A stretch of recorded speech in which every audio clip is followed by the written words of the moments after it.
Okay guys, I'm going to show you how to attack this project. So, the key to this project is that you need two different angles from two different towers in order to pinpoint where a suspect is at any given time. Okay?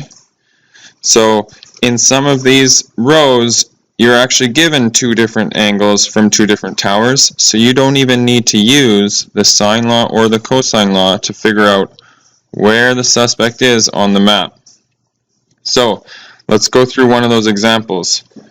Suspect alpha at 1:30, we are given that suspect alpha is 6.58 degrees south of west from tower A. We're also given from tower B at 1:30, 34.44 degrees north of west. So now we have two angles of measure from two different towers.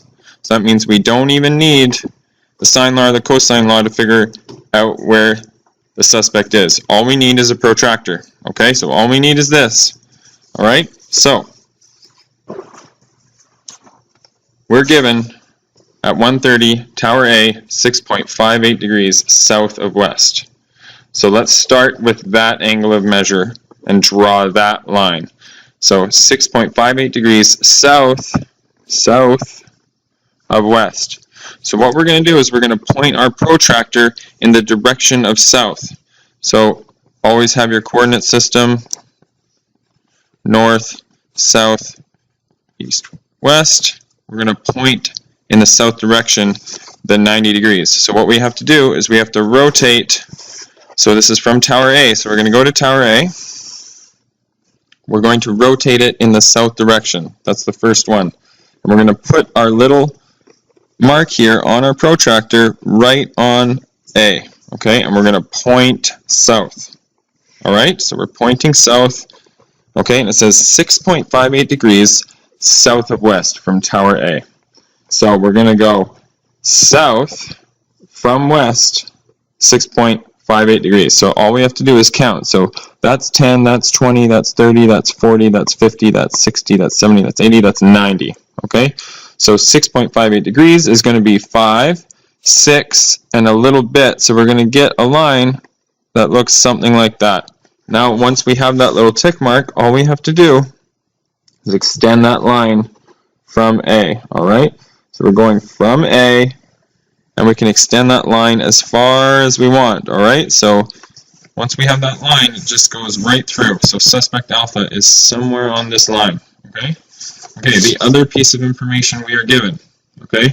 We're given from tower B, another angle of measure. Awesome. So we can draw another line.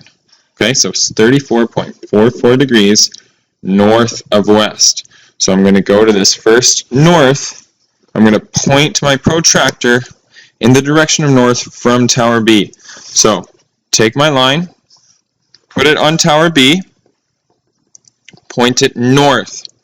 Okay, pointing north. Now it says 34.44 degrees north of west. So I'm going to go from west and I'm going to go north 34.44 degrees. Okay, so I'm going to measure 10, 20, 30, 31, 32, 33, 34, and then another little half, and now I got 34.44 degrees is somewhere there. Now all I have to do is extend that line, okay? Just have to extend that line from B. So, here we go. Extending that line, extending that line.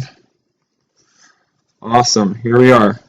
So now I know that suspect alpha at 1:30 was in the library, okay? So at 1:30, suspect alpha was in the library. So I didn't need to use the cosine law or the sine law to figure out exactly where suspect alpha is because I was given two angles of measure. So in all of the other rows here, all the other different times, what we need to figure out is two angles of measure to figure out where suspects are. Okay? So in 1 o'clock, it says 50.71 degrees east to north. That's one angle of measure from tower C. From tower D, we're given a distance. So we have to use the sine law and the cosine law to get the angle of measure from D in order to pinpoint exactly where the suspect alpha was at 1 o'clock. Okay, so that's how you attack this project, and you need to learn how to use this protractor the way I've shown you.